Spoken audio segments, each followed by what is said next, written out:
It's not your grandpa's Buick.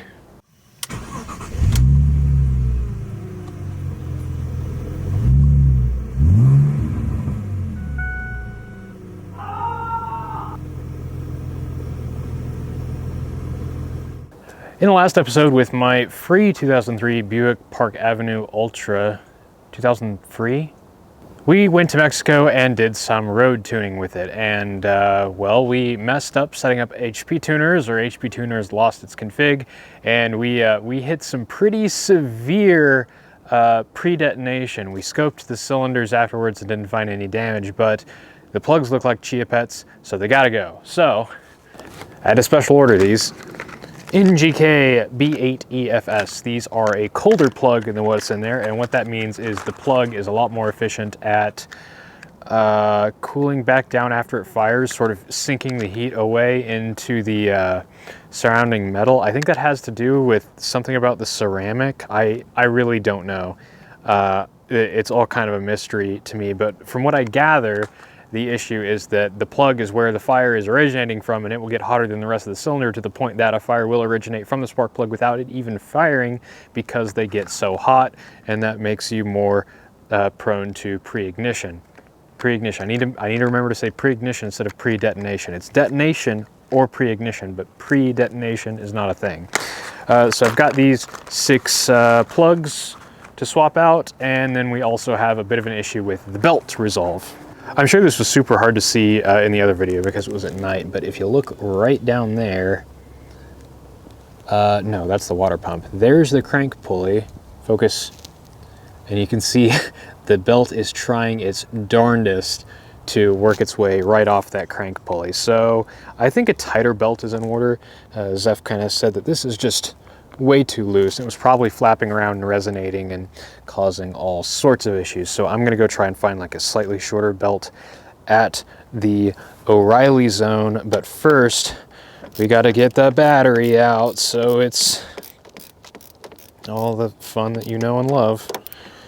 Taking this battery out over and over. And look at that thing, 1,000 cold cranking amps. Holy crap. Or 800 cold cranking amps, 1,000 warm cranking amps. That is a stout battery. How old is it? Ooh, 18. Yeah, it's gonna need replaced soon, I'm sure. I'll be surprised if it makes it through this winter. Oh, fuck!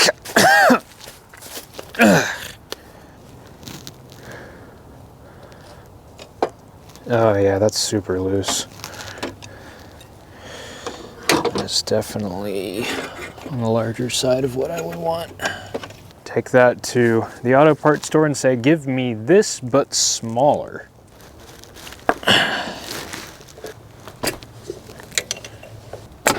Now, I know this has come up in the comments before, and yes, I'll get there eventually, but the reason I'm more worried about this front bank of cylinders has to do with this cast manifold. The wall thickness on this is insane, to the point where not only are the runners kind of small, they're not undersized, but they're small, but when they merge together, it's not even any bigger, really, on the inner diameter. So the exhaust back pressure here is insane, and the front bank of cylinders is way more prone to pre-ignition than the rear because of it. So what most people do is they'll get a power log, which is super easy to install. Just undo those flange bolts there and undo the nuts off the studs here. Manifold comes off, looks like there's a heat shield you got to contend with, and then you put on your nice shiny stainless steel power log, and it frees up some horsepower, but mostly just lets you run reasonable timing advance without pre-ignition. So I'll get there eventually, but right now, plugs, and we'll see where we're at. With E85, I mean, like I said, this car seems to be weird, because Zeph has built other E85 cars, and I've been there for it, and they've been pushed a lot harder without these sorts of issues, so it's kind of strange. Oh man, flex head ratchet for the win. Yeah, I don't need no extensions. Though if you go to Northern Tool, they have like a 6-inch long 5/8 spark plug socket that is absolutely perfect for 3800s. I considered going and getting that, but it's $10. I don't have that kind of money. So I'm playing with Buicks. One of these looks a lot richer than the other. Focus. Look at that. That boy looks rich as heck. That looks fine. Yeah, that one looks alright. These were laser iridiums. What are these?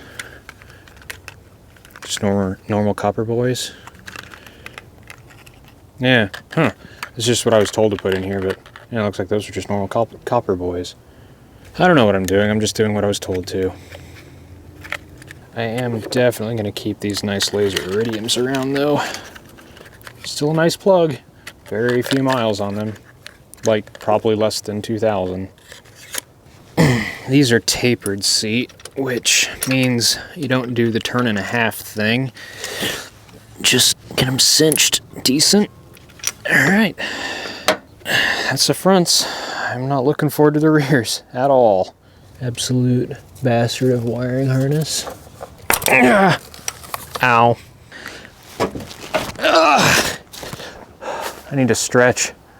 I need to get one of those topside crawlers. It's a big C-shaped thing. Goes over the top and you can lay on it. Creeper, topside creeper. That's the word. It's just that easy. Genuinely surprised that belt fit. It was 3/4 of an inch smaller than the old one, but it's on there. And it's significantly tighter. And with the new belt, the tensioner is at the very beginning of its travel instead of the very end of its travel. So, I mean, you could see beforehand, these belts were way, way closer to each other. And that's a lot more tension. So that should work a lot better as far as it trying to throw the belt off. Now I have to put that heavy thing back in here, but this is the belt I ended up with. Master Pro 6K703. It's 70 7/8 inch in diameter. This is a 2.7 inch pulley, I think. I was out driving this around and I started to hear the belt squeaking again, so I came back and parked it to take a look. And first of all, rude, but second of all, take a look. The belt is trying to run away again. If we could focus. There we go. Yeah. Look at it's out of alignment here and here. The tighter belt actually made it worse, and the reason I think that is because this tensioner has gone bad. Not the pulleys themselves, but like the actual tensioner. It's a spring-loaded arm, and I think it's pulling out a little bit, because if you can see here, it's not in line with the belt properly. And so I think that is pulling. I think the pulley is off axis in this direction a little bit, which is kind of what you can see here, and so it's pulling the belt off that way, and it's just causing kind of a chain reaction here. So that's all gonna need change. So I bought a new one, and as a bonus, this has a hex on the tensioner instead of the Torx, which means I should be able to swap belts without taking the battery off in the future, so that could be pretty nice. But this thing is light though. This aluminum feels like absolutely nothing. Hopefully with this camera angle we can get more of a visual of just how much tighter it is with this belt setup. Let's see here.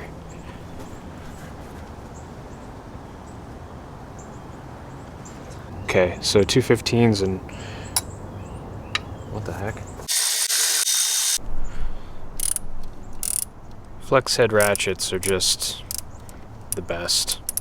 I'm not gonna lie, GM, that was kind of a dirty trick. There is a ground wire, and then there was another nut on this stud here. So then, that's not too bad. Put some new stuff in here. It's this is sandwiched between the first nut and the bracket and the block.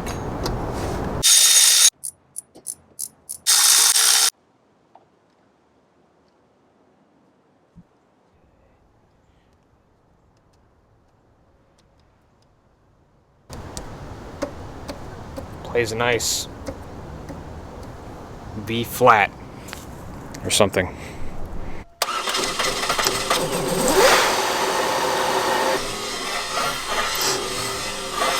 Just immediately jumped back out of alignment. Something's definitely going on here. After a little bit of cajoling, We are absolutely rock steady, and everything is lining up pretty much perfectly. So I guess now we can go drive it. You having fun? Trampoline! Pioneers used to ride those babies for miles. So we've got the amazing Autel tablet of cool here, and we just did a crank position sensor, crank position relearn. Super simple. Just go in, powertrain module, special function, crank variation learn, and that has you do some stuff. Set the parking brake, toggle the ignition on and off. Words are difficult, all kinds of stuff, and it successfully did that. And I feel like that probably needed done because this is a new ECU. We swapped the ECU a while ago, and HP Tuners was not able to do the crank relearn procedure for whatever reason. So I think now our timing is going to be a bit more accurate, and I also noticed the idle is a lot steadier. It would stumble and catch itself every now and then, and it hasn't done that once since we relearned that. So that's pretty cool. And just, oh my gosh, I need one of these. All the live data and stuff is just so cool and so easy to use, and this one has a really high resolution display.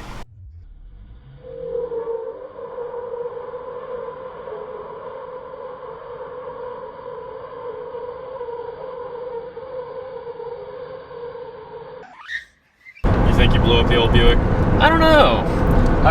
One of my plugs looked a bit like a metallic Chia Pet.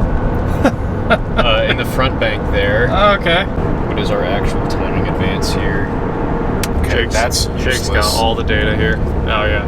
Spark gives 25 degrees. I think I need to buy a wideband, but that's money. I don't know how you guys are out trying to make big power with this without a wideband. It's like step one. I mean, it's the assumption that the car is delivering the fuel that it says it's delivering, but because it's got a new fuel pump and injectors and all the rest of it, so there's no reason it shouldn't be doing what it says it is. Ooh, blew the tires off it.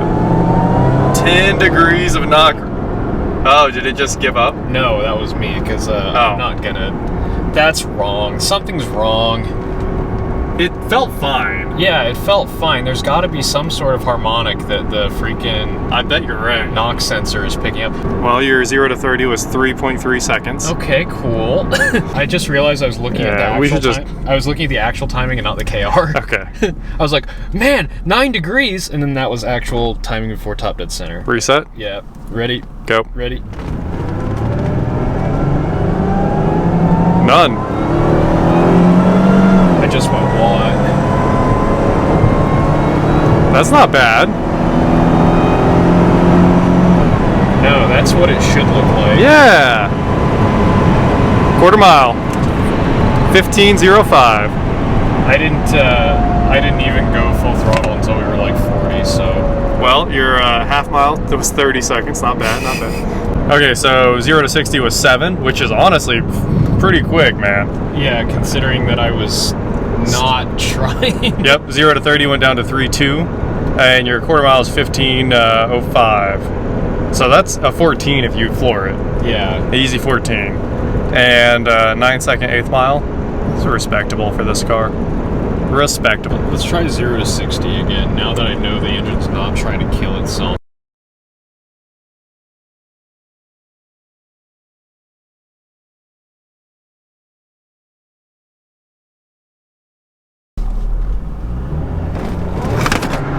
Blow the tires off it.